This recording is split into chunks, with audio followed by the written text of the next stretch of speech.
하나님은 우리의 피난처가 되시며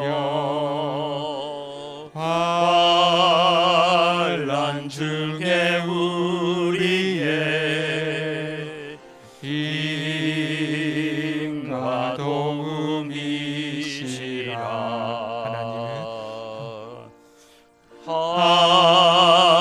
하나님은 우리의 피난처가 되시며 환난 중에 우리의 힘과 도움이시라.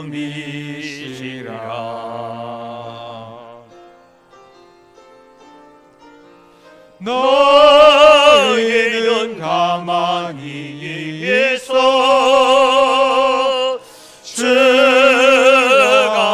하나님 대말지어다. 열방과 세계 가운데 주가 높이면 받으리라.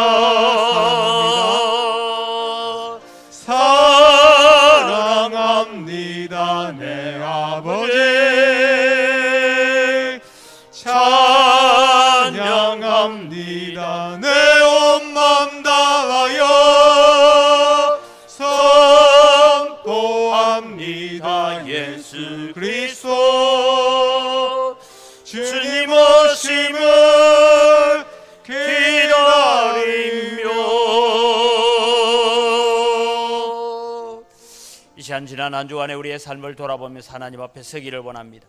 하나님, 오늘 또 예배의 자리에 나오기는 했지만 우리의 마음들이 세상으로 향하여 있고 세상에 바쁘고 급한 일들에, 때로는 세상이 주는 염려와 걱정에 사로잡혔던 우리의 마음들을 용서하시고 이 시간 다시 오로지 하나님만 바라보며 오직 하나님만 예배하는 마음 되게 하여 주옵소서. 이 시간 함께 기도하며 나아갑니다. 살아계신 아버지 하나님, 은혜를 이 시간 감사합니다. 오늘 또 주님 저희들을 예배의 자리에 세워주시니 감사합니다.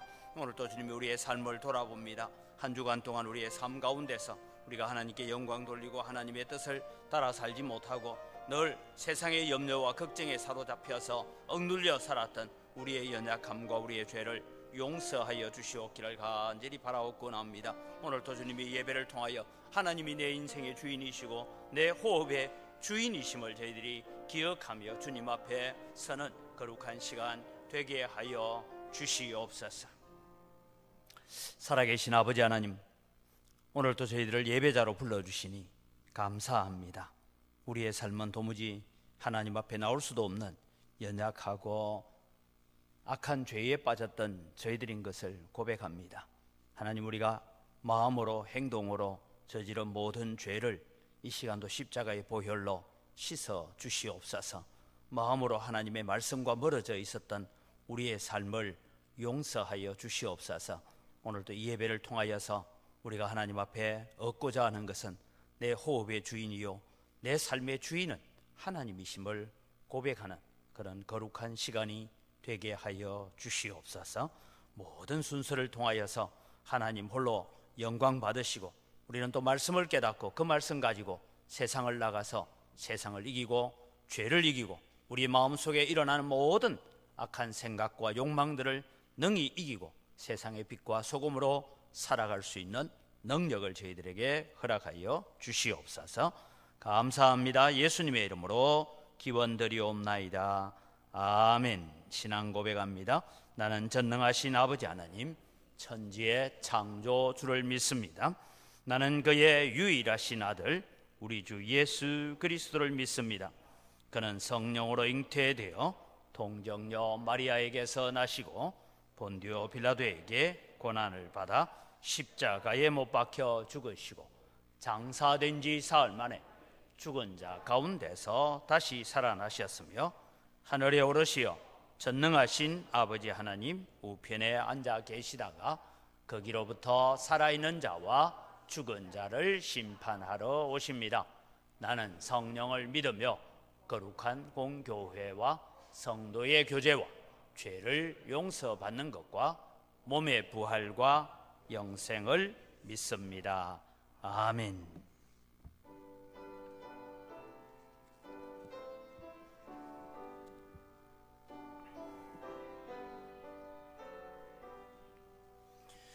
그저를 생각만 해도 이렇게 좋거든.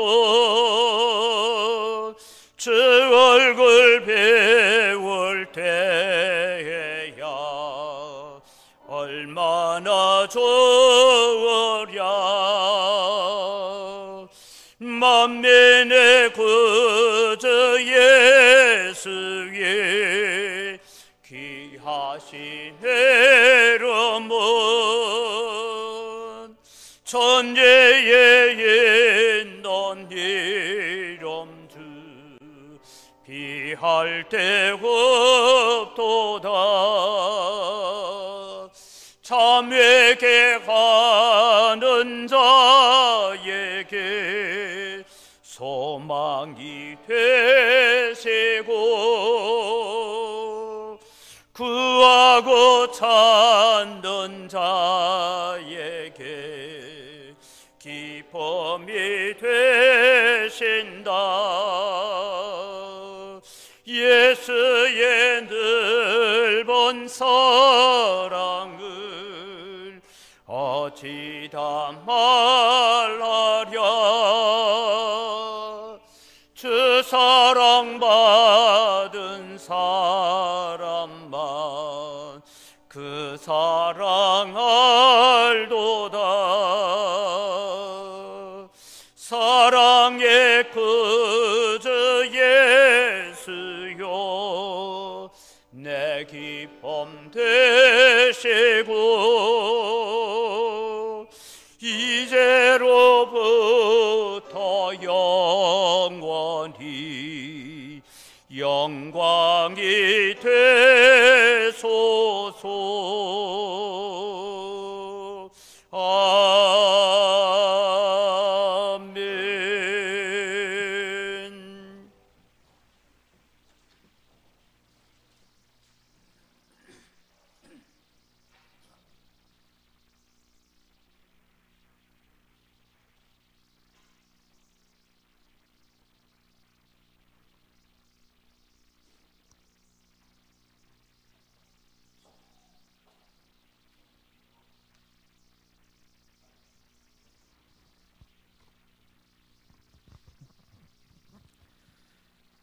거룩하시고 온전하신 하나님 아버지, 천지 만물이 소생하는 연록의 계절에 이렇게 친히 불러주시어서 형제자매 한자리에 모여 예배드릴 수 있도록 허락하시는 하나님 아버지 감사합니다.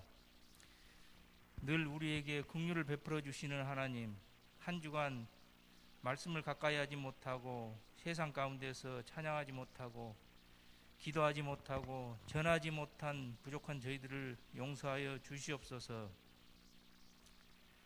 시마다 때마다 감사의 제목을 허락하신 하나님, 코로나로 인하여 곳곳에서 확진자들이 끊이지 않는 그야말로 암울한 시대에 아무 탈 없이 우리 은광교회 성도들을 지켜 보호하여 주심에 무한 감사합니다.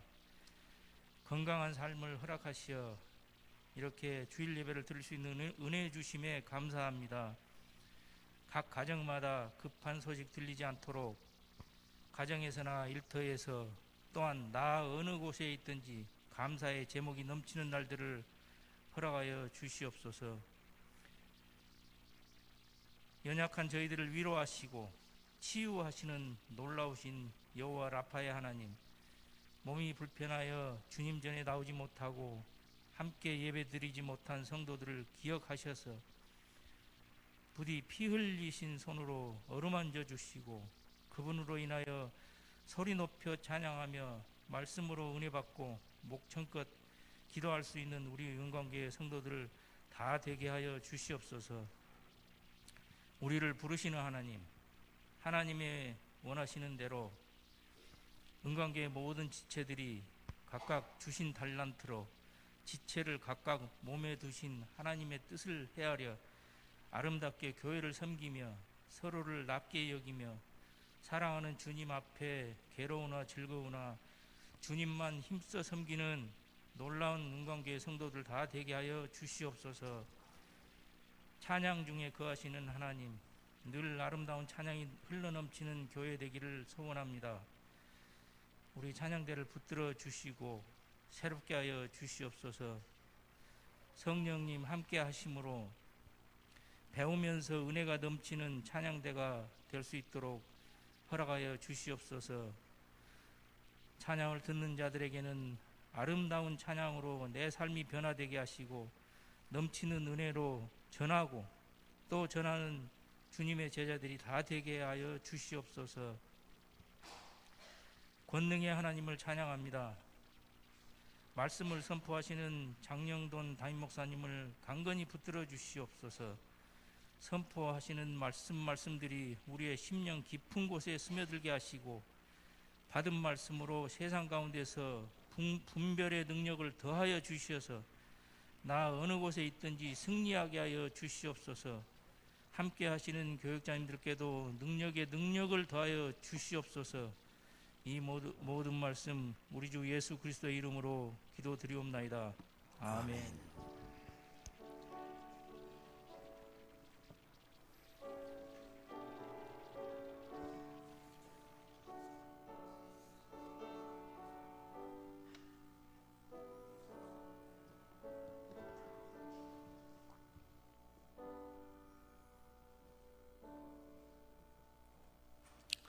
하나님 말씀입니다.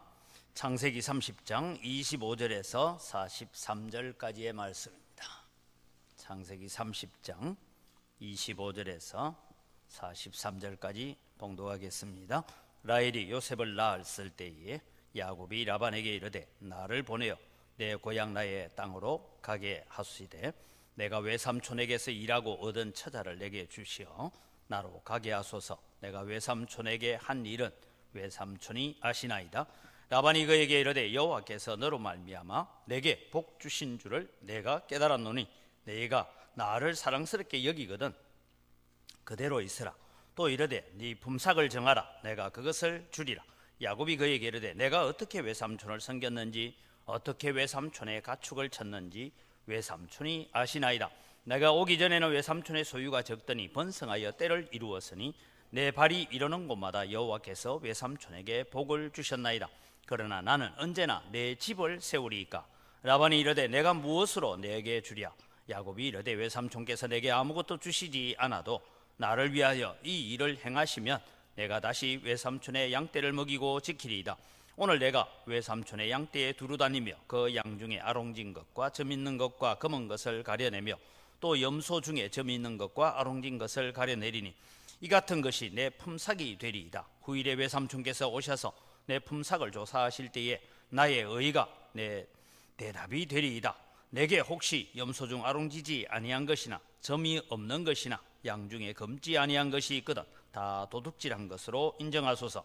라반이 이르되 내가 네 말대로 하리라 하고 그날에 그가 순염소 중 얼룩무늬 있는 것과 점 있는 것을 가리고 암염소 중 흰 바탕에 아롱진 것과 점 있는 것을 가리고 양 중에 검은 것들을 가려 자기의 아들들의 손에 맡기고 자기와 야곱의 사이를 사흘 길이 뜨게 하였고 야곱은 라반의 남은 양떼를 치니라. 야곱이 버드나무와 살구나무와 신풍나무의 푸른 가지를 가져다가 그것들의 껍질을 벗겨 흰 무늬를 내고 그 껍질 벗긴 가지를 양떼가 와서 먹는 개천의 물구유에 세워 양떼를 향하게 하며 그떼가 물을 먹으러 올 때에 새끼를 베니 가지 앞에서 새끼를 뱀으로 얼룩얼룩한 것과 점이 있고 아롱진 것을 낳은지라. 야곱이 새끼 양을 구분하고 그 얼룩무늬와 검은 빛 있는 것을 라반의 양과 서로 마주보게 하며 자기 양을 따로 두어 라반의 양과 섞이지 않게 하고 튼튼한 양이 새끼 뵐 때에는 야곱이 개천에다가 양떼의 눈앞에 그 가지를 두어 양이 그 가지 곁에서 새끼를 베게 하고 약한 양이면 그 가지를 두지 아니하니 그렇게 하므로 약한 것은 라반의 것이 되고 튼튼한 것은 야곱의 것이 된지라. 이에 그 사람이 매우 번창하여 양떼와 노비와 낙타와 나귀가 많았더라.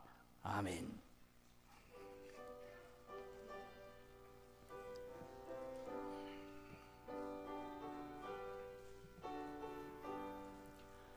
날 위하여 십자가에 중한 고통 받으사 대신 죽은 주 예수의 사랑하시는 해요.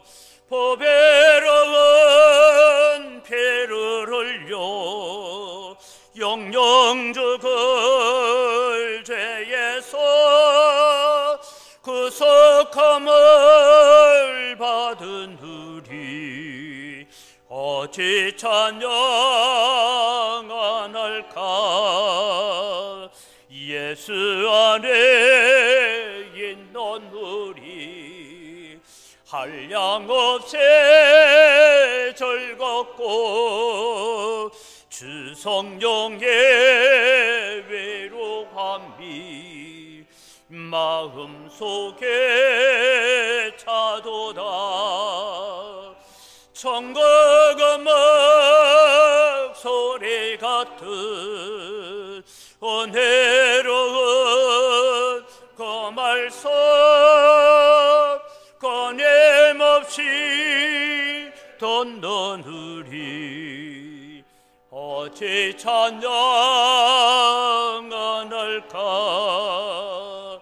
이 세상의 모진 풍파 쉬지 않고 불어도 주님 안에 보호받는 우리 마음 편하다. 늘 깨어서 기도하고 저 천국을 바라며 주님만을 기다리니 어찌 찬양하날까.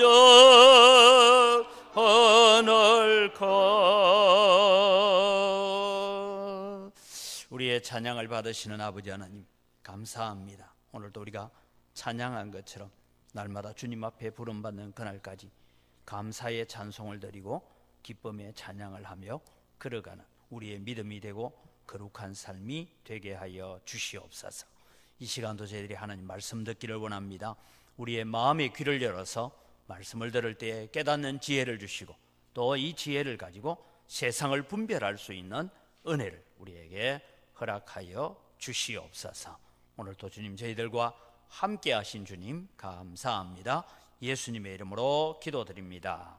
아멘. 우리는 세상에 살고 있고 육신을 가지고 살고 있습니다. 세상을 살아가면서 우리가 가끔씩 느끼는 것이 뭐냐 하면 순수한 신앙만으로 세상을 살 수가 있는가, 혹은 이상을 가지고 꿈만 가지고 세상을 살아갈 수 없다라는 것을 우리가 자주 느낍니다. 우리는 날마다 먹어야 하고 마셔야 하고 입어야 하고 잠을 자야 합니다. 의식주를 포기하고 살아갈 수는 없습니다. 뿐만 아니라 불확실한 미래 때문에 우리는 어느 정도 저축도 해두어야 되고 보험도 들어놓아야 됩니다. 그래야 좀 안심이 됩니다. 종종 신앙생활하는 사람들 가운데서 너무 지나치게 어떤 이상적인 신앙을 꿈꾸는 사람들도 들어 있습니다. 그래서 소유에 대해서, 재물에 대해서 걱정하는 것을 두고 불신앙으로 매도하기도 하고, 미래를 위해서 저축을 하고 보험을 들어놓는 것을 믿음 없는 것처럼 그렇게 비난하기도 합니다. 그러나 여러분, 오늘 그래서 우리는 청빈한 이 부자라는 말도 있습니다. 여러분, 대한민국 공무원들은 늘 청렴해야 됩니다. 이번에 우리가 LH 사태를 보면서 국민들이 분노하는 것이 뭡니까? 공직자의 청렴성에 대해서 얘기하고 있습니다. 그래서 우리는 공무원이라면 청렴, 이런 단어를 떠올리게 됩니다. 여러분, 청렴이라는 이 사전적 의미를 함께 보면 성품과 행실이 높고 맑으며 탐욕이 없음이라고 적어놨습니다. 그래서 여러분, 우리는 이 청렴한 공무원 한다고 해서 반드시 가난한 공무원이다 그렇게 해석해 가면 되지 않습니다. 여러분, 우리는 세상을 살면서 깨끗하게 산다 그래서 우리는 늘 가난하게 살아야 된다 그렇게 말하지는 않습니다. 성경에 나오는 많은 인물들 가운데서도 부자들이 많았습니다. 그 가운데 특별히 가이오라는 분은 대단한 부자였습니다. 그러면서도 하나님 앞에 아름답게 섬겨갔던 일들이 있습니다. 조선시대를 보니까 여러분, 청백리라는 일이 있어서, 청백리는 뭐냐 하면 청렴하면서도 정말 백성을 잘 다스리는 사람, 이래가지고 청백리 상을 줬는데, 조선시대 600년 역사에서 청백리 상을 받은 사람은 217명밖에 없었다 하니까 여러분, 관료들 중에는 상당히 부패했다라는 것을 우리가 알 수가 있습니다.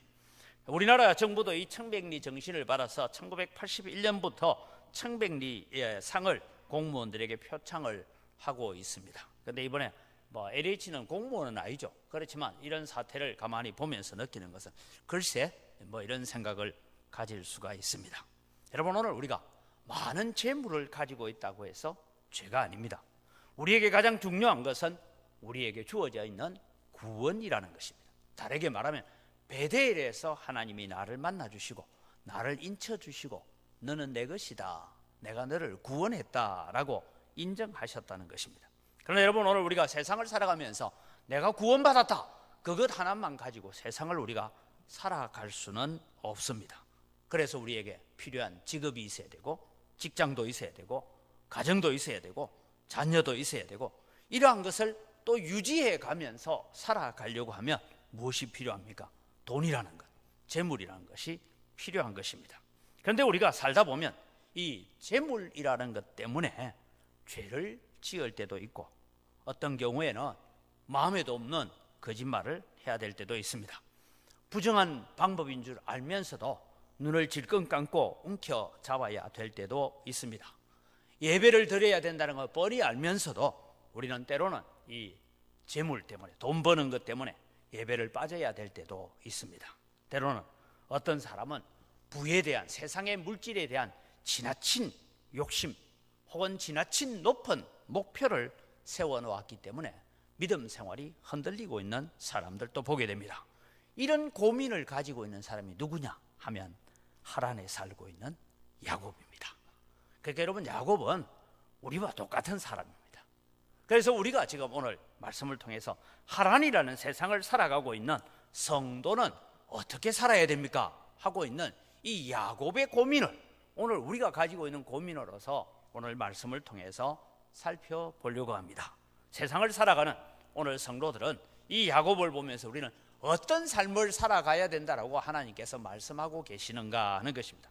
첫 번째 우리가 생각할 것은 베델로 돌아가야 하지만 갈 수 없는 야곱이다라는 것을 여러분 우리가 현실을 배우려고. 이미 여러분 우리는 배운 대로 지금 야곱은 14년 동안 외삼촌의 종 아닌 종으로서의 삶을 이제 마무리합니다. 결혼을 위해서, 사랑을 위해서 자신의 몸을 종으로 팔았습니다. 원래는 7년만 하고 그만두기로 했는데 외삼촌의 끼워 팔기 사기 행각에 넘어가 가지고 14년을 그렇게 보냈습니다. 오늘 우리 본문 25절 26절을 같이 한번 다시 읽습니다. 라헬이 요셉을 낳았을 때에 야곱이 라반에게 이르되 나를 보내어 내 고향 나의 땅으로 가게 하시되 내가 외삼촌에게서 일하고 얻은 처자를 내게 주시어 나로 가게 하소서. 내가 외삼촌에게 한 일은 외삼촌이 아시나이다. 이제 요셉이 태어났을 때, 그러니까 여러분 요셉이 태어났을 때가 14년을 마무리할 때입니다. 그래서 14년을 마무리하는 동안에 아내를 4명이나 얻었습니다. 자식은 디나까지 해서 12이나 되었습니다. 자기를 고향 아버지 집으로 돌아가게 해달라고 라반에게 요청하고 있습니다. 그러나 사실 야곱은 아버지 집으로 돌아갈 형편이 안 됩니다. 왜 돌아가지 못하느냐? 첫 번째 하나 생각해야 될 것은 먹여 살려야 하는 가족은 많아졌는데 가진 재산은 하나도 없다. 이게 지금 야곱의 현실입니다. 물론 믿음으로 가면 됩니다. 하나님께서 베델에서 내게 약속했지 않느냐. 그러니까 내가 외삼촌 재물이고 뭐고 다 필요 없어요. 하나님께서 책임져 주실 거예요. 그래서 나는 하나님만 믿고 이제 고향으로 가렵니다. 야, 가는 길에 내일 저녁 아침 먹을 양식은 있냐? 그거 걱정하지 마세요. 하나님께서 만나와 메추라기를 먹여주실 겁니다. 이렇게 믿음으로 가면 되는데 돼요, 안 돼요? 현실이 그렇지 않다는 거예요. 당장 내일 먹을 양식이 없습니다. 14년 동안 외삼촌의 집에서 두 아내를 위해서 종살이 하면서 그냥 얻어먹고 산 것입니다. 이 많은 가족을 이끌고 아무 대책 없이 먼 길을 떠난다는 것은 대단히 위험합니다. 차라리 외삼촌 집에 머무는 것이 더 안정적일 수 있다라는 것입니다. 사랑하는 성도 여러분, 우리가 세상을 살아갈 때도 마찬가지입니다. 앞서 제가 서론에 말씀드린 것처럼 우리는 이 세상에서 의식주에 대한 고민 없이 정말 우리는 세상을 살 수 있느냐? 없습니다. 야곱이나 우리가 야곱을 비난할 만한 아무런 근거가 없어요. 그런데 우리가 하나 기억해야 될 것이 뭐냐? 한번 세상에 붙잡히면 이런저런 이유로 해서 계속해서 세상에 붙잡혀서 우리는 하나님의 종으로 사는 자가 아니라 세상의 종으로 살게 된다. 이것을 오늘 하란 땅이라는 세상에서 살고 있는 오늘 우리의 모습, 야곱의 모습을 대변하고 있는 것입니다. 여러분, 세상은 결코 우리가 거룩하게 살도록 우리로 하여금 하나님의 말씀대로 살아갈 수 있도록 그냥 내버려 두지 않습니다. 계속해서 자기의 종으로 삼으려고 하는 현실이라는 문제를 우리에게 가지고 다가오더라는 것입니다. 두 번째, 이 야곱에게 있는 문제는 뭐냐 하면 라반의 허락이 있어야 갈 수 있다라는 것입니다. 여러분, 라반의 허락이 있어야 된다, 이 말은 뭔가 하면 비록 자기가 낳은 아들입니다. 12명, 디나까지 해서 자녀가 12명이나 태어났습니다. 그런데 여러분, 이 당시의 고대 건동의 법을 바라보면 이렇습니다. 한 종이 홀몸으로 와서 주인이 자기 딸이나 여종을 주어서 자식을 낳으면 그것은 주인의 소유가 되는 것이 법이었습니다. 그래서 나중에 자기가 몸값을 다 지불하고 나면 자기만 가야 됩니다. 이것이 그 당시의 고대 건동의 문화입니다. 자, 출애굽기 21장 4절을 우리가 같이 한번 성경을 보면서 이해합니다. 같이 읽습니다. 만일 상전이 그에게 아내를 주어 그의 아내가 아들이나 딸을 낳았으면 그의 아내와 그의 자식들은 상전에게 속할 것이요 그는 단신으로 나갈 것이로되. 자, 이 본문을 읽어보면 야곱이 비록 아내를 4명 얻었지만 이 아내는 자기 거예요, 외삼촌 거예요? 외삼촌 거죠. 내가 지금 아이를 12이나 낳았지만 이 12아이들은 내 것이에요, 외삼촌 거예요? 이해가 안 됩니까? 오늘 성경을 방금 읽었잖아요. 출애굽기에 이게 여러분 모세가 지금 들려주고 있는 율법이에요. 이것이 그 고대 건동의 문화예요. 그럼 여러분, 야곱이 자신이 수고한 노동의 대가로 권리를 청구할 수는 있습니다. 두 아내에 대해서는 내가 7년 봉사했으니까 두 아내는 내 겁니다 라고 이렇게 해서 청구할 수 있지만 라반은 그렇게 단순한 사람이 아니에요. 아주 교활한 사람입니다. 어떻게 하든지 야곱을 종으로 붙들어 놓고 싶은 것입니다. 그래서 14년 동안 그래 좋다, 14년 동안 너 종살이 하면서 아내 내가 2명을 줬고 여종은 내가 준 거니까 내 거야, 그죠? 두 아내는 너 거지. 그러나 이 14년 동안 살면서 너희 아들이 먹고 마시고 한 모든 것은 누구 돈으로 먹고 마셨어요? 외삼촌 돈으로 먹고 마신 거예요. 그러니까 그 자식들 내 거야, 이렇게 보상을 요구할 수도 있다는 것입니다. 그래서 오늘 본문에는 내가 내 아버지 집으로 가려고 합니다, 외삼촌 허락해 주십시오 라고 이렇게 청원을 하고 있다라는 측면에서 오늘 본문을 봅니다. 두 번째는 라반의 제안입니다. 라반은 세상의 속삭임에 속지 맙시다 라고 제가 그렇게 적었습니다. 라반이 볼 때에 이 야곱은 황금알을 낳는 거위와 같습니다. 라반은 어떻게 하든지 이 야곱을 붙들어 두고 싶습니다. 앞서 말씀드린 것처럼 세상은 어떻게 하든지 우리로 하여금 먹고 사는 문제, 여러 가지 코로나에 대한 걱정, 여러 가지 염려와 걱정으로 말미암아서 그리스도인들을 자신의 종으로 억눌러 놓고 종으로 붙들어 두고 살려고 합니다. 미래에 대한 걱정, 내일에 대한 염려, 코로나로 인한 두려움, 온갖 것을 동원하여서 우리를 자신의 종으로 붙들어 두려고 합니다. 지금 라반은 야곱과 지금 딸과 손주들에 대한 소유권에 대한 문제를 가지고 시비를 걸어봐야 별 소용이 없다라는 것을 알고 있습니다. 그래서 이 라반이 이제 제안을 합니다. 27절, 28절을 같이 읽습니다. 27절입니다. 라반이 그에게 이르되 여호와께서 너로 말미암아 내게 복 주신 줄을 내가 깨달았노니 네가 나를 사랑스럽게 여기거든 그대로 있으라. 또 이르되 네 품삯을 정하라. 내가 그것을 내게 주리라 라고 얘기합니다. 이게 무슨 얘기냐 하면 이렇게 보면 됩니다. 지금 14년의 계약 기간은 끝났다. 그래, 나도 그 계약 기간 끝난 거 안다. 이제 다시 계약서 다시 쓰자, 이 얘기입니다. 지금까지 네가 그냥 정규직으로 있기는 했지만 아직 뭔가 임금에 대한 얘기가 없었으니까 이제는 두 딸을 가져간 것에 대해서는 이제 다 끝났으니까 다시 임금 계약을 쓰자. 그래서 노사 계약을 지금 맺기 위해서 앉아라, 그렇게 말하고 있습니다.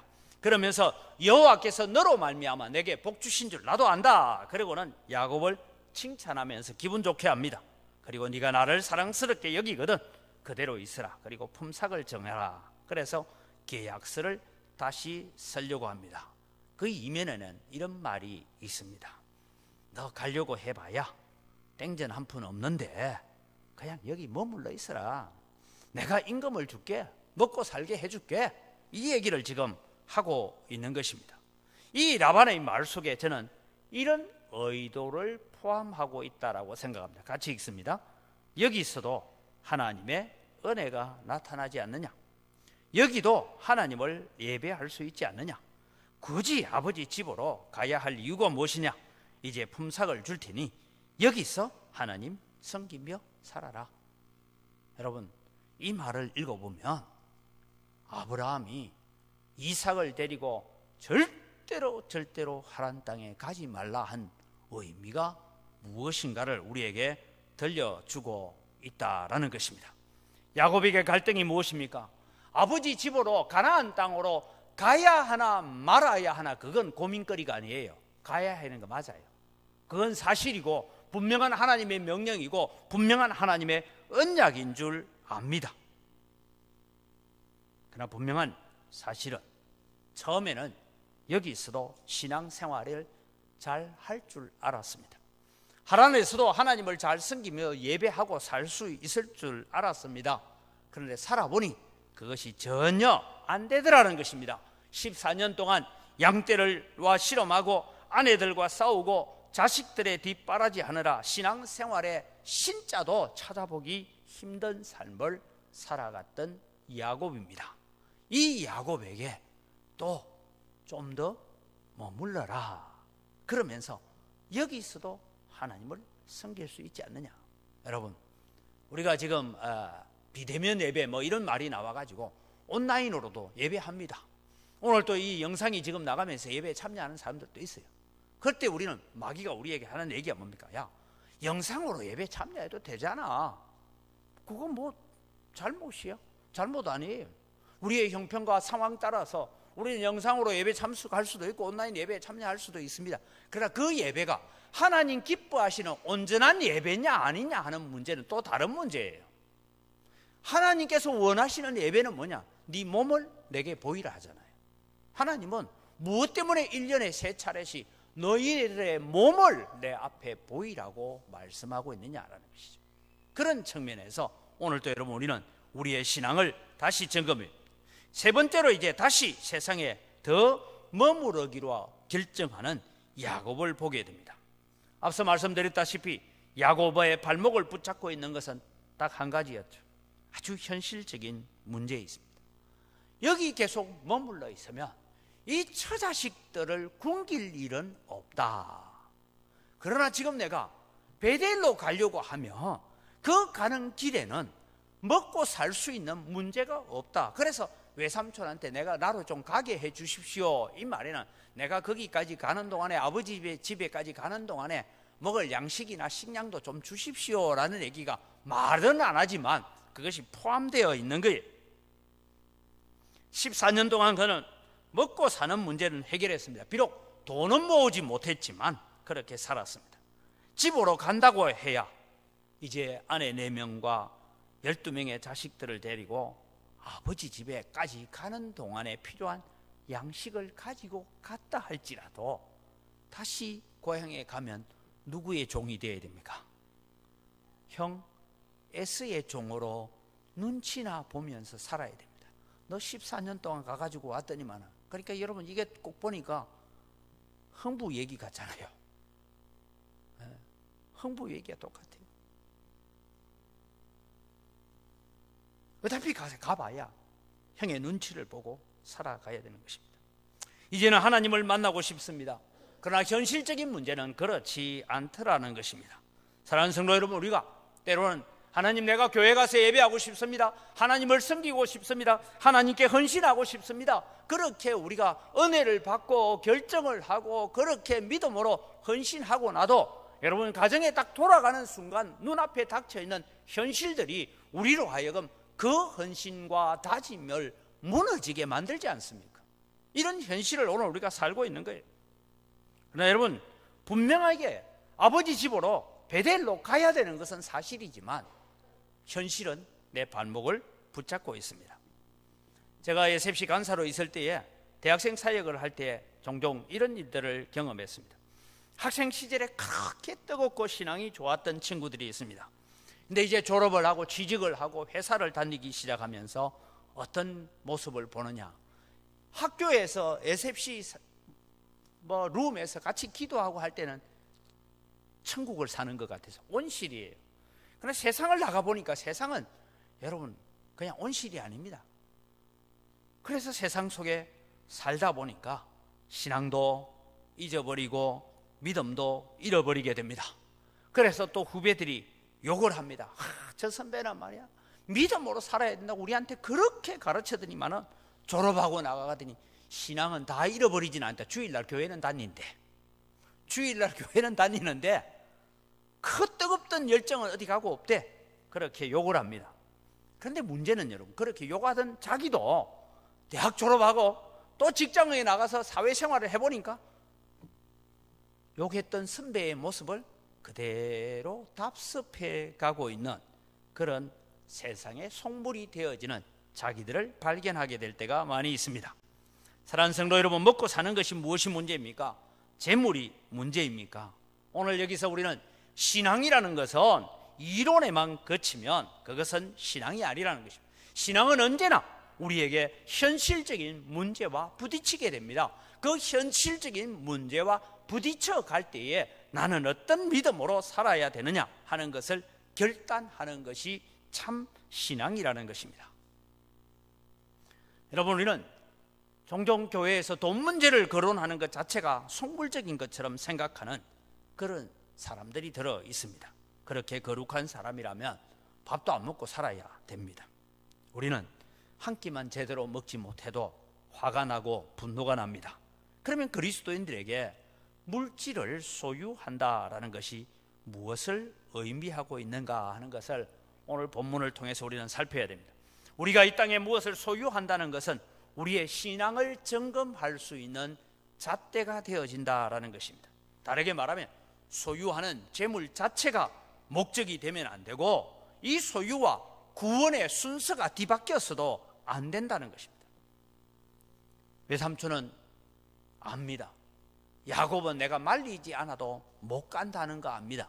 그래도 자존심은 세워줘야 됩니다. 그래서 이미 결론을 내리는 것입니다. 야곱은 라반의 집에서 계속 일하지만 몇 가지 이제 분명히 해둬야 될 것이 있다라고 생각합니다. 지금까지는 외삼촌과 생질, 장인과 사위라는 외삼촌과의 관계가 은혜의 관계였다면 이제는 철저하게 노사 관계로 발전하는 계약의 관계로 발전해 갑니다. 29절 30절을 같이 읽습니다. 야곱이 그에게 이르되 내가 어떻게 외삼촌을 섬겼는지 어떻게 외삼촌의 가축을 쳤는지 외삼촌이 아시나이다. 내가 오기 전에는 외삼촌의 소유가 적더니 번성하여 때를 이루었나이다. 내 발이 이르는 곳마다 여호와께서 외삼촌에게 복을 주셨나이다. 그러나 나는 언제나 내 집을 세우리까. 여러분, 내용은 보면 참 은혜롭고 하나님의 축복처럼 들립니다. 그런데 그 말 속에는 두 가지의 의미를 가지고 있습니다. 첫째는 이건 어디까지나 내가 수고하고 내가 노력하여 된 일입니다. 하나님께서 하셨습니다 라는 말은 나오기는 하는데 그건 뒷전이에요. 하나님의 은혜를 개입시킬 경우에 내 수고가 약화되고 내 능력이 약화되고 내 재주가 약화되어지기 때문에 자기를 앞세워 가고 있는 것입니다. 우리도 종종 이럴 때가 있습니다. 아무 별일이 없을 때는 그거 다 은혜로 생각하고 그 하나님의 백성이 예수 믿는 사람이 그 은혜로 해결해야지라고 우리는 말합니다. 근데 여러분, 그게 내 밥그릇 문제가 생겨지고 내 자존심 문제가 생겨지고 내 어떤 명예의 문제가 생겨지면 법대로 하자, 이게 여러분 우리의 모습이잖아요. 우리가 아무리 은혜스럽게 살고 매일 새벽기도 나오고 하다가도 문제가 생기면 법대로 하자, 이게 여러분 우리의 마음이 될 때가 많이 있습니다. 지금 그런 이야기를 하고 있는 것입니다.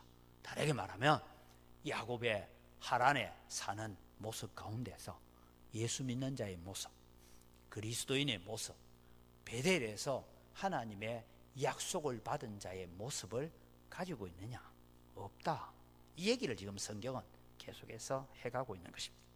둘째는 임금 문제를 분명하게 매듭을 짓자 했습니다. 임금 문제의 논쟁의 소지를 없애두어야 됩니다. 나중에 여러분 쭉 얘기가 32절에서 33절까지 나옵니다만 애매한 조항을 두면 나중에 해석의 문제가 생깁니다. 그래서 우리도 세상에서 계약서를 작성할 때 그렇습니다. 만약에 양떼의 몇 %를 내 소유로 하겠습니다 하면 나중에 해석의 문제가 생겨요. 지금 줄 때 몇 마리였느냐, 원금이 얼마였고 나중에 더 증가한 게 얼마였고, 이렇게 좀 복잡해지는 문제가 있습니다. 그래서 32절부터 이제 계약서를 쓰기로 하면서 이 야곱이 하는 이야기가 무엇입니까? 내가 오늘 외삼촌의 양떼 가운데서 두루다니면서 그 중에 아롱진 것, 점 있는 것, 검은 것을 다 가려내고 염소떼 가운데서도 또 점 있는 것이나 아롱진 것을 다 가려내서 두 떼로 나누겠습니다. 그래서 흰 양만 별도로 있고 아롱진 것 별도로 두겠습니다. 그래서 이제는 그런 아롱진 것을 내 소유로 하기로 하겠습니다. 그래서 내 품삯이 될 것입니다. 이래 했어요. 괜찮죠? 이제 여러분 사건이 생깁니다. 서로 속이는 라반과 야곱의 문제를 오늘 우리는 이해해야 됩니다. 계약하자마자 라반은 양떼를 자기가 가서 분리를 합니다. 그래서 얼룩무늬 있는 양, 점 있는 양을 다 구분해서 자기의 아들들에 두고 혹시나 섞일 수 있을까봐, 혹은 양떼를 먹이러 왔다가 섞일까봐 해서 사흘길을 떼어놓고 이제 양을 치게 만듭니다. 점 있는 양 한 마리를 주면서 야, 이거라도 좀 교미를 시켜가지고 혹시나 네 좀 양떼가 나오도록 해봐라, 그러지 않습니다. 라반은 혹시 한 마리라도 있을까 해서 저기 보니까 얼룩이 있는 걸 보니까 이게 점인지 이게 흙이 묻은 건지 아마 물로 다 닦아가면서까지 철저하게 구분을 해 놓았습니다. 야곱도 만만치 않은 사람입니다. 야곱은 양을 세밀하게 관찰을 했습니다. 그리고 양들이 언제 주로 교미를 하고 언제 주로 새끼를 베느냐 하니까 주로 암양들이 와서 물 먹는다고 할 때에, 구유에 와서 물을 먹고 있을 때 순양이 교미를 해가지고 새끼를 베더라. 그래서 그걸 연구를 한 겁니다. 그리고 이제 그는 이 양떼에게 시신경에 자극을 주기로 했습니다. 자, 여러분 37절에서 39절을 우리가 같이 한번 읽습니다. 37절 39절입니다. 야곱이 버드나무와 살구나무와 신풍나무의 푸른 가지를 가져다가 그것들의 껍질을 벗겨 흰 무늬를 내고 그 껍질 벗긴 가지를 양떼가 와서 먹는 개천의 물구유에 세워 양떼를 향하게 하며 그 떼가 물을 먹으러 올 때에 새끼를 베니 가지 앞에서 새끼를 뱀으로 얼룩얼룩한 것과 점이 있고 아롱진 것을 낳은지라.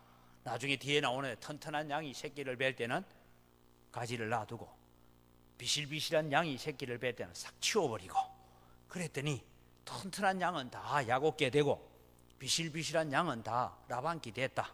이 얘기를 지금 적고 있습니다. 여러분에게 한번 물어봅시다. 성경에 기록되어 있으니까 이게 과학적인 방법입니까? 실제로 이렇게 될까요? 궁금하죠? 아니, 원래 흰 색깔만 있는 양인데 흰 암양이 와서 물을 먹을 때 눈앞에 얼룩얼룩하고 막 나무 가지 꺾어가지고 막 이렇게 얼룩하는 점이 있는 게 있으니까 새끼 나면 점 있는 게 낫습니까? 성경이 그래 놨는데, 이게 여러분 우리가 이제 풀어야 될 숙제예요. 도대체 이 얘기가 뭐냐? 보십시오. 성경에 보니까 얼룩멀룩한 거 놔두고 있으니까 그대로 튼튼한 양은 얼룩얼룩한 거 나오고 비실비실한 건 그냥 흰 양이 나왔지 않습니까? 맞죠? 성경에 되어 있잖아요. 이렇게 우리는 얘기할 수 있습니다.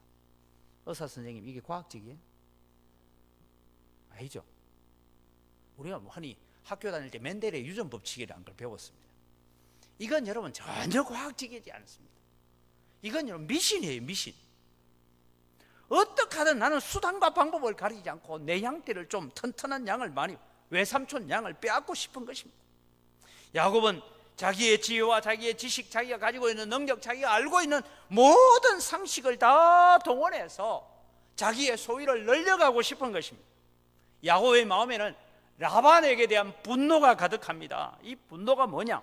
나는 14년 동안 너한테 당했다. 이제 너도 한번 당해봐라. 이런 마음을 가지고 지금 일하고 있는 거예요. 그러나 여러분, 왜 하나님은 야곱이 이렇게까지 하는 데 있어서 하나님은 묵묵히 야곱이 의도한 대로 그렇게 튼튼한 양은 야곱 것이 되고 비실비실한 양은 라반 것이 되도록 그렇게 해 주셨을까? 이건 나중에 여러분 좀 뒤로 가서 숙제가 풀립니다. 그건 뒤에 가서 우리가 공부를 하고요.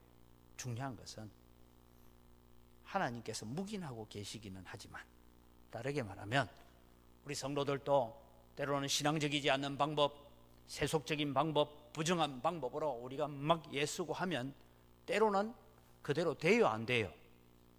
됩니다. 그래서 부자도 돼요. 그래서 재물도 얻어요. 얻는데 무엇이 문제냐 하면 내 마음속에 평안도 없고 기쁨도 없고 감사도 없고 늘 더 나은 것을 향하여 추구해가는 욕심밖에 생기지 않는다. 이것을 얘기합니다. 나중에 여러분 저 야복 나루트에서 야곱은 모든 그렇게 수고하고 애쓴 처자식과 종들과 낙타와 모든 소유물을 다 건네놓고, 나루터 건네놓고 내 것 아니에요. 자기 혼자만 나루터 건너편에 남아서 하나님의 천사와 씨름하잖아요. 그 이유가 뭔지 압니까? 네가 그렇게 수고하고 애쓰고 얻었던 것 다 아무 소용이 없네요. 나만 홀로 다시 20년 전에 외삼촌 집으로 도망가던 그 신세 그대로 남았습니다. 그 자리를 간다는 거예요. 사랑하는 성도 여러분, 오늘 저는 이 본문을 보면서 서로 속이고 서로 속이는 이런 일들, 나중에 라반이 보면 야 아롱진 건 너 거 하자 하니까 너무 아롱진 게 많이 나오니까 점 있는 것만 너 하자 하니까 점 있는 게 너무 많이 나오니까 나중에는 줄무늬 있는 것 하자 하니까 줄무늬 있는 것만 나오고 막 이렇게 뒤에 나오는 얘기예요. 그렇게 일어났는데 라반이 10번이나 품삯을, 6년 동안에 10번이나 품삯을 바꿨으니까 여러분 6개월에 한 번씩 계약서를 다시 쓴 거예요. 이런 일들이 있었습니다. 오늘 성경은 우리에게 말씀하고 있습니다. 베델에서 하나님을 만난 성도는 어떻게 살아야 됩니까? 물론 우리는 세상을 부지런히 살아야 되고 세상을 열심히 살아야 되고 우리 직장 생활도 잘해야 되고 모든 것 우리에게 주어진 일들 잘 해야 됩니다. 그러나 우리의 영혼이 풍성한 삶을 살아야 된다. 이것을 말씀하고 있습니다. 야곱은 지금 6년 동안 다시 품삯을 위해서 일하면서 그 영혼이 풍성한 삶을 살았느냐? 물질은 풍성해졌지만 그 영혼은 풍성한 삶을 살지 못했다. 그것을 말하고 있는 것입니다. 사랑하는 성도 여러분, 오늘 우리가 재물을 소유한다는 것이 무엇입니까? 야곱이 진정으로 영적 풍성한 삶을 누릴 수 있는 방법은 무엇입니까? 내 수단과 내 방법을 의지하는 것이 아니라 하나님께서 내게 주셔야 됩니다라고 하나님을 바라보면서 라반이 그렇게 함에도 불구하고 나는 하나님의 믿음 안에서 살아갈 것입니다. 비록 그 구유 앞에 물 먹는 이 물통 앞에 얼룩무늬를 놓지 않아도 하나님께서 다 해 주실 것을 바라보면서 살아야 된다 이 말이에요. 사랑하는 성도 여러분, 오늘 우리는 이 하란이라는 세상을 살고 있는 이 야곱에게서 우리는 세 가지를 점검하려고 합니다. 오늘 설교의 주제입니다. 우리의 영혼이 풍성한 삶을 누리기를 원한다면, 우리의 삶이 정말 하나님 앞에 풍성한 은혜의 삶을 살기를 원한다면 세 가지를 해야 됩니다. 첫째는 하나님과의 관계를 바르게 회복할 때 이루어지는 줄 믿으시기 바랍니다. 신앙의 회복 없이, 믿음의 회복 없이, 하나님 앞에 나오는 회복 없이 우리의 마음을 기쁘게 하는 것이 있다면 다 십자가에 못 박아버려야 됩니다. 그런다고 죽는 거 아니에요. 두 번째는 우리의 풍성한 삶은 우리가 다른 사람들과의 관계를 바르게 하는 데서 나와야 됩니다. 지금 라반과 야곱은 장인과 사위, 외삼촌과 생길의 사위지만 원수도 그런 원수가 없습니다.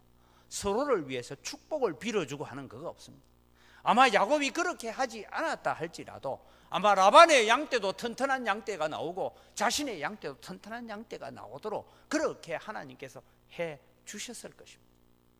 근데 그렇지 않았다는 것이죠. 세 번째는 우리의 풍성한 삶은 세상, 즉 재물과의 관계를 바르게 하는 데서부터 나온다는 것을 기억하십시오. 우리는 재물의 종이 아니라 바른 주인이 되어야 됩니다. 누가복음 12장 16절 이하에 한 부자에 대한 이야기가 나옵니다. 같이 읽어갑니다. 또 비유로 그들에게 말하여 이르시되 한 부자가 그 밭에 소출이 풍성하며 심중에 생각하여 이르기를 내가 곡식 쌓아둘 곳이 없으니 어찌할까 하고 또 이르되 내가 이렇게 하리라 내 곡간을 헐고 더 크게 짓고 내 모든 곡식과 물건을 거기 쌓아두리라. 또 내가 내 영혼에게 이르되 영혼아 여러 해 설 물건을 많이 쌓아두었으니 평안히 쉬고 먹고 마시고 즐거워하자 하리라 하되 하나님은 이르시되 어리석은 자여 오늘 밤에 내 영혼을 도로 찾으리니 그러면 내 준비한 것이 누구의 것이 되겠느냐 하셨으니 자기를 위하여 재물을 쌓아두고 하나님께 대하여 부요하지 못한 자가 이와 같으니라. 지금 하란에서 살고 있는 야곱의 모습이 이와 같았다라고 말합니다. 사랑하는 성도 여러분, 지금 세상은, 지금 라반은 우리에게 요구합니다. 온갖 것을 동원해서 자신의 종으로 살아라고, 물질의 종으로 살아라고, 재물의 종으로 살아라고, 세상의 종으로 살아라고 우리를 요청하고 억압하고 있습니다. 오늘 설교의 결론을 같이 읽습니다.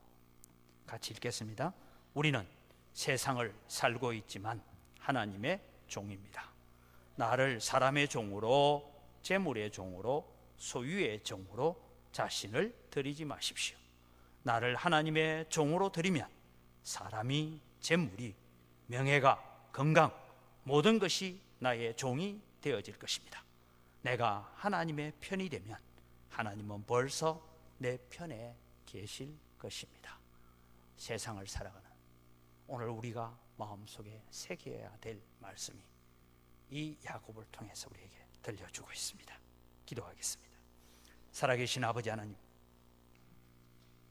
하란 땅에서 성공을 위해서 수단과 방법을 가리지 않고 온갖 미신적인 방법까지 다 동원하고 있는 야곱, 오늘 세상을 살고 있는 우리의 모습이 아닌지 점검합니다. 하나님, 우리가 때로는 세상을 살면서 세상의 종이 되고 세상의 성공의 종이 되려고 하다 보니 사람의 종이 되고 세상의 노예가 되어질 때가 많이 있습니다. 오늘 우리는 베델의 하나님의 자녀입니다. 세상을 살아가지만 우리는 베델의 종으로, 하나님의 종으로 살아갈 수 있는 마음을 허락하여 주시옵소서. 세상이 우리를 아무리 유혹하고 미혹해도 나는 세상이 주는 기쁨보다, 세상이 주는 부유함보다 하나님의 손에 들려있는 부유함을 바라보겠다고 믿음으로 서는 영광교회 성도들 되게 하여 주시옵소서. 감사합니다. 예수님 이름으로 기도드립니다. 아멘.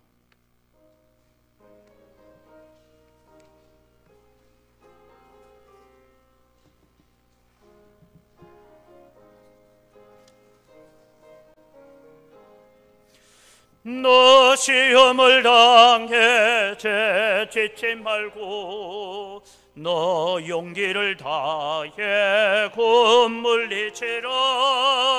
너 시험을 이겨 새 힘을 얻고 주 예수를 믿어 널 승리하라. 우리 구주의 힘과 그의 위로를 빌라. 주님 내 편에 서서 항상 도우시리. 내 친구를 삼가 잘 선택하고 너 은행을 삼가 널 조심하라. 너 열심을 다해 온 정성을 다해 주 봉사하라. 우리 구주의 힘과 그의 위로를 빌라. 주님 내 편에 서서 항상 도우시리. 잘 이기는 자는 상 주시리니 넌 낙심치 말고 늘 전진하라. 내 구세주 예수 힘 주시리니 주 예수를 믿어 널 승리하라. 우리 구주의 힘과 그의 위로를 빌라. 주님 내 편에 서서 항상 도우시리. 하나님 아버지, 모든 것이 다 주의 손으로부터 왔습니다. 주의 손으로부터 받은 것 가지고 주님께 돌려드립니다. 감히 우리가 이것을 가지고 내 것이라 할 것이 하나도 없음을 저희들이 깨닫습니다. 하나님 주신 것 가지고 주님께 돌려드리오니 하나님 받으시고 또 우리에게 필요한 것 채워주시는 하나님의 은혜를 누리게 하여 주시옵소서. 소득의 10분의 1 드리면서 고백합니다. 나머지 9도 하나님의 것이오니 감사하면서 잘 사용하겠습니다. 이 마음을 담아 드립니다. 하나님 약속하신 대로 하늘 문을 열고 복을 쌓을 곳이 없도록 부어주시는 은혜가 우리 성도들의 기업과 사업체와 직장과 농토 위에, 가정 위에 임하게 하여 주시옵소서. 그래서 우리 성도들이 바로 하나님의 축복을 흘려보내는 축복의 통로가 되게 하여 주시옵소서. 여러 가지 감사의 제목을 따라 드립니다. 더 풍성한 감사가 우리 가운데 넘쳐나게 하여 주시옵소서. 우리가 다 빚진 자의 마음을 가지고 국내 선교와 해외 선교와 또 다음 세대와 우리가 건축을 위해서 예물을 드립니다. 하나님 약속하신 대로 100배나 더하여 주시는 은혜가 넘쳐나게 하여 주시옵소서. 주 이런금을 드리고 여러 가지 제목을 따라 드리는 예물을 주님 받아 험량하여 주시옵소서. 하나님, 오늘도 우리 영광교회를 통하여서 하나님께서 놀라운 믿음의 역사들을 일으켜가게 하시고 구원의 역사를 일으켜가게 하여 주시옵소서. 이 물질을 관리하는 우리 재정부와 각 선교위원회 위에도 주님께서 지혜와 은혜를 덧입혀 주시옵소서. 감사합니다. 예수님 이름으로 기도드립니다. 아멘.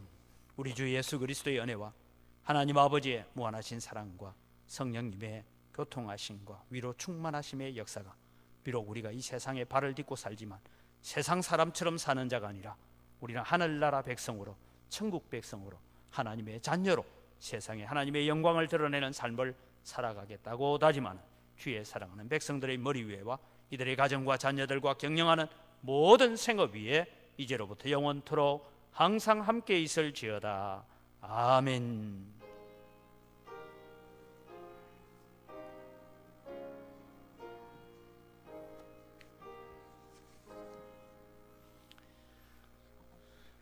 예배를 마칩니다. 우리 옆에 있는 분들도 반갑게 인사합시다. 하나님의 종이 됩시다.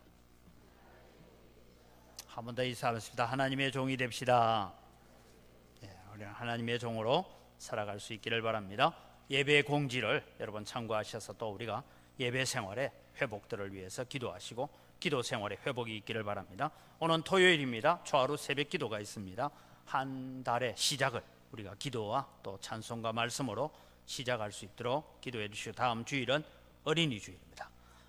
임시 재직회를 2부 예배 후에 임시 재직회를 하겠습니다. 혹시 1부 예배 오신 분들 참석을 또 다 안 하실 수 있으니까 드리는 말씀은, 우리 본당에 지금 냉난방기가 너무 크고 소리가 시끄럽고 이래서 저런 걸 교체하고 우리 당에서 여러 가지로 견적을 받고 해보니까 새로 장비를 바꾸고 해도 석유 하는 여러 가지 비용을 계산했을 때에 한 1, 2년만 하면 본전이 나올 정도 되는데, 그래서 그런 부분 교체가 있습니다. 그 다음에 교육관 1층에 또 냉난방기를 교체해야 되고, 그 다음에 교육관 1층 지금 우리가 새벽기도 수요일날 쓰고 있는데 음향기기 설치하는 문제, 그리고 우리 교회에 지금 들어오는 입구부터 해서 1층, 2층 이 부분에 대해서 좀 페인트 칠을 하고 교회를 좀 화사하게 밝게 만드는 이 일을 위해서 임시 재직회가 있습니다. 또 기억하시고 기도하시고, 또 우리 교회가 새로운 가족들을 맞이할 수 있는 준비들을 잘 해갈 수 있도록 그렇게 기도해 주시기 바랍니다. 우리 다 같이 자리에 일어나셔서 함께 서로를 축복하며 야곱처럼 세상을 살지 말고 우리는 하나님의 백성으로 세상을 살아가자고 함께 격려하며 축복하겠습니다.